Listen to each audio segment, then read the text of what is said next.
Assalamualaikum warahmatullahi wabarakatuh. Nama saya Dwi Stena. Assalamualaikum warahmatullahi wabarakatuh. Saya Alfian Hadi Saputra. Halo, nama saya Aldi Nugroho. Kami di sini akan mempresentasikan perkembangan model TOGAF pada PT Puma Logistik Indonesia. Yuk, mari kita mulai. Arsitektur menurut Hilliard tahun 2000 adalah pengorganisasian mendasar dari sistem yang terdiri dari beberapa komponen yang saling berhubungan dan prinsip-prinsip yang digunakan sebagai pedoman dalam merancang dan mengembangkan suatu sistem. Arsitektur juga merupakan suatu komponen yang penting dalam keberhasilan pengembangan dan evolusi dari suatu sistem perangkat lunak. Lebih ringkas, definisi arsitektur merupakan suatu rancangan dari objek yang terdiri dari komponen-komponen yang saling berhubungan dalam bentuk cetak biru untuk dijadikan dasar dalam mewujudkan suatu hasil yang nyata. Arsitektur juga menyiratkan suatu perencanaan yang diwujudkan dengan model dan gambar dari komponen dari sesuatu dengan berbagai sudut pandang.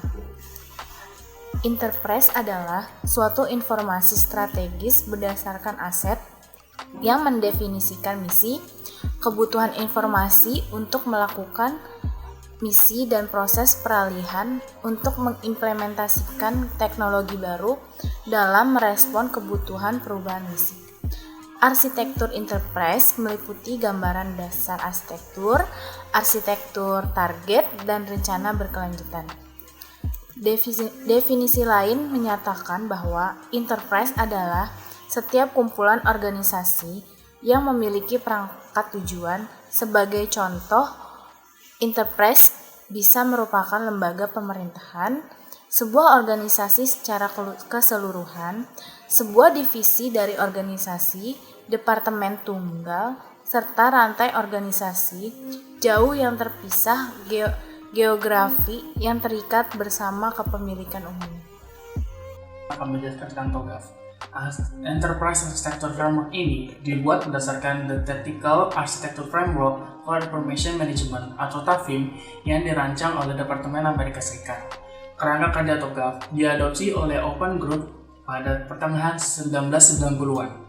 Spesifikasi pertama TOGAF diperkenalkan pada tahun 1995 dan TOGAF 8 atau Enterprise Edition dirilis pada tahun 2004. Pada saat ini, sudah ada TOGAF 9 yang secara keseluruhan melengkapi versi sebelumnya. TOGAF adalah satu kerangka terperinci dan seperangkat alat pendukung untuk mengembangkan satu arsitektur enterprise. Dipergunakan dengan bebas oleh apapun organisasi yang mengembangkan untuk mendesain, evaluasi, dan membangun arsitektur enterprise. Dipergunakan dengan bebas oleh apapun organisasi yang mengembangkan untuk mendesain, mengevaluasi, dan membangun arsitektur enterprise. TOGAF memberikan metode yang detail mengenai bagaimana membangun, mengelola, dan mengimplementasikan arsitektur enterprise dalam sistem informasi yang disebut dengan ADM. TOGAF adalah suatu metode yang paling banyak diterima untuk mengembangkan arsitektur perusahaan. TOGAF merupakan suatu kerangka kerja yang praktis, pasti, dan dibuktikan dengan adanya tahapan-tahapan metode untuk membangun dan mempertahankan arsitektur enterprise. Jadi sesuai dengan arahan dari dosen adalah di mana suatu instansi atau perusahaan yang masih menggunakan manual berpindah menggunakan TOGAF. Nah, karena teknologi sangat berkembang pesat, yang artinya makin banyak perusahaan yang ingin lebih maju untuk mencapai profit yang maksimal. Jadi, beberapa perusahaan sudah beralih menggunakan teknologi modern agar semuanya tercover dan terdokumentasi secara lebih tersusun dan rapih.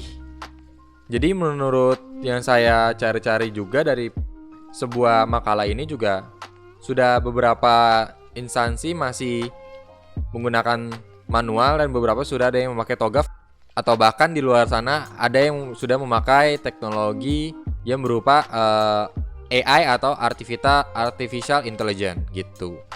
Oke, kita lanjut ke profil perusahaan. PT Puma Logistik ini didirikan tahun 2005. Dia itu bergerak di bidang freight forwarder. Didirikan oleh Arif Tejo Sumartono dan Santoso Prayogo. Ini merupakan struktur bagiannya ya. Ada kantor pusatnya dan di sini ada cabang di Bali dan di cabang Semarang. Jadi dia ini bergerak di bidang jasa, di mana adalah ekspor barang atau import barang-barang di kapal muatan besar seperti itu. Jadi dia menggunakan kontainer-kontainer besar untuk mengirim barang dengan kapal-kapalnya gitu. Nah, untuk agar lebih terdokumentasi dan lebih kompak susunan laporannya, menggunakan adalah data-data yang digunakan. Berikut pertukaran informasi dari kantor pusat ke dua cabang ini adalah dengan teknologi informasi atau bisa dibilang juga yaitu TOGAF agar tersusun rapi susunannya dan juga terintegrasi, saling terhubung gitu. Di sini adalah sebelum dan sesudahnya. Jadi di sini ada sebelumnya adalah pengolahan keuangannya itu adalah menggunakan aplikasi fisik yaitu financial accounting. Tetapi aplikasi-aplikasinya ada invoice, payroll, ada transaksi dengan online, report, itu ada include text-nya. Habis itu pengolahan SDM ada aplikasi fisiknya HR Administration, aplikasi fisiknya HR Administrasi, ada recruitment and seleksi, absensi online, administrasi perorangan, report. Jadi sudah include di aplikasinya itu. Di sini juga ada pengadaan material, purchase request, purchase order, dokumen material, dan report. Di layanan paket ada CS order, pengiriman paket, dokumentasi pendukung, distribusi paket, status paket, komplain, report di aplikasi e-package. Nah, di sini ada kendalanya dan ada solusinya pastinya. Di kategori people, staf terkadang masih melakukan pekerjaan yang sebenarnya bukan tupoksi mereka, sehingga pada bagian-bagian tertentu kurang fokus dengan pekerjaannya. Seperti pada layanan customer masih menjadi tugas customer service, bagian operasional masih belum jelas tupoksi masing-masing staf sehingga perlu dipilah-pilah tugasnya. Solusinya adalah melakukan rekrutmen karyawan di bagian yang masih kekurangan karyawan, membuat tugas pokok dan fungsi masing-masing. Jadi ini adalah fungsi dari TOGAF itu adalah menyusun di mana divisi-divisi agar tidak terbebani oleh tugas-tugas yang ada. Yang ada itu adalah kerjanya dibagi-bagi porsinya masing-masing gitu. Di kategori proses bisnis tidak efektif dan efisien. Solusi adalah melakukan perbaikan proses bisnis yang tidak efektif dan efisien sesuai dengan perencanaan arsitektur proses bisnis dengan cara eliminasi, integrasi, simplifikasi, dan otomasi. Di tools, adanya proses yang belum diotomasi. Pembuat tools untuk kemudahan dalam melakukan otomatis proses bisnis. Informasi. Belum terintegrasi informasi antar bagian unit dan pelaksana. Nah, ini solusinya itu adalah melakukan proses integrasi informasi dan membuat dokumen aliran informasi terkait arsitektur enterprise. Agar tiga cabang ini, dua cabang pusat, dua cabang daerah dan satu cabang pusat ini terintegrasi terhubung, diperlukan adalah sistem yang tersusun begitu. Oke, terakhir kesimpulan.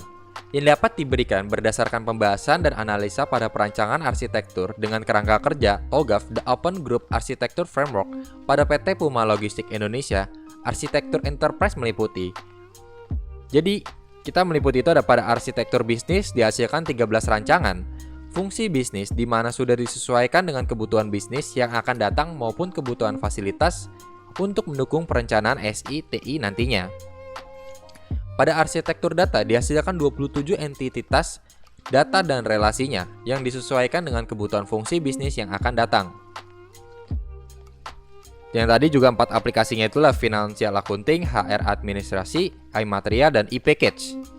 Di teknologinya, hardware dan software. Nah, ini sangat penting, di mana hardware dan software itu saling berhubungan. Jadi ketika software itu sangat berat, otomatis hardware juga dibutuhkan juga sangat tinggi.